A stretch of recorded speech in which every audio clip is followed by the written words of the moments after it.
ക്രോസ്ഫീൽഡ് India real estate investment trust limited അവരുടെ കമ്പനിയുടെ Q2 result publish ചെയ്തിരിക്കുന്നു. സെപ്റ്റംബറിൽ ഉണ്ടായ ക്വാർട്ടർ റിസൾട്ട് ആണ് പബ്ലിഷ് ചെയ്തിരിക്കുന്നത്. എമൗണ്ട് റെപ്രസെന്റ് ചെയ്തിരിക്കുന്നത് മില്യണിലാണ്. അപ്പൊ നമുക്ക് നേരിട്ട് ഡീറ്റെയിൽസിലേക്ക് പോകാം. ഈ ക്വാർട്ടറിലെ കമ്പനിയുടെ റവന്യൂ ഫ്രം ഓപ്പറേഷൻ എത്രയാണ്? 670 കോടിയാണ്. അതിന് തൊട്ട് മുമ്പുള്ള ക്വാർട്ടറിലോ 641 കോടിയാണ്. ക്വാർട്ടർ കമ്പയർ ചെയ്ത് നോക്കുവാണെങ്കിൽ ഒരു 5% റവന്യൂ ഫ്രം ഓപ്പറേഷൻ കൂടിയതായിട്ട് നമുക്ക് കാണാൻ സാധിക്കും. കഴിഞ്ഞ വർഷം സെപ്റ്റംബറിൽ ഉണ്ടായ ക്വാർട്ടറിലെ റവന്യൂ ഫ്രം ഓപ്പറേഷൻ എന്ന് പറയുന്നത് 590 കോടിയാണ്. ഇപ്പൊ ഇയർ ടു ഇയർ കമ്പയർ ചെയ്ത് നോക്കുവാണെങ്കിൽ ഒരു 14% റവന്യൂ ഫ്രം ഓപ്പറേഷൻ കൂടിയിട്ടുണ്ട്. അതുപോലെ ടോട്ടൽ ഇൻകം നോക്കുവാണെങ്കിൽ ഈ ക്വാർട്ടറിലെ ടോട്ടൽ ഇൻകം 693 കോടിയാണ്.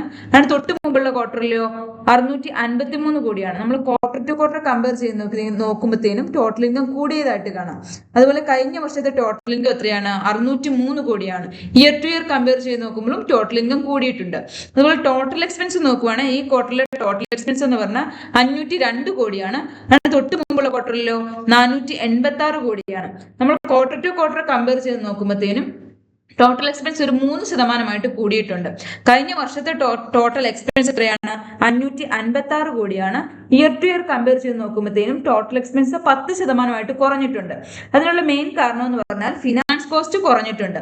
അതായത് കഴിഞ്ഞ വർഷം 287 കോടിയായിരുന്നു ഫിനാൻസ് കോസ്റ്റ്. അത് ഈ വർഷമായപ്പോഴത്തേനും 202 കോടിയായിട്ട് കുറഞ്ഞിട്ടുണ്ട്. അതുപോലെ കമ്പനിയുടെ പ്രോഫിറ്റ് ആഫ്റ്റർ ടാക്സ് നോക്കുവാണെങ്കിൽ ഈ ക്വാർട്ടറിൽ കമ്പനിയുടെ നെറ്റ് പ്രോഫിറ്റ് എന്ന് പറഞ്ഞത് 149 കോടിയാണ്. അതിന് തൊട്ട് മുമ്പുള്ള ക്വാർട്ടറിലോ 132 കോടിയാണ്.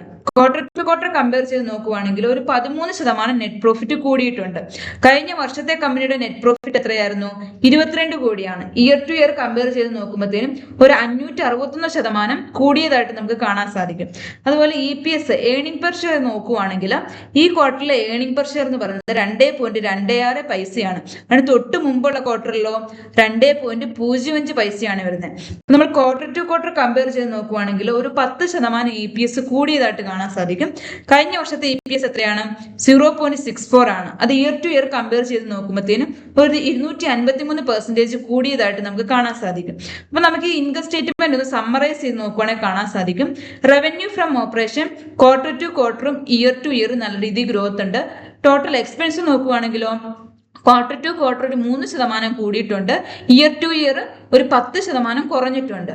Profit after tax quarter to ക്വാർട്ടറും ഇയർ ടു ഇയറും നല്ല രീതിയിൽ ഗ്രോത്ത് ഉണ്ട്. അതുപോലെ EPS-നും ക്വാർട്ടർ ടു ക്വാർട്ടറും ഇയർ ടു ഇയറും നല്ല രീതിയിൽ ഗ്രോത്ത് ഉണ്ട്.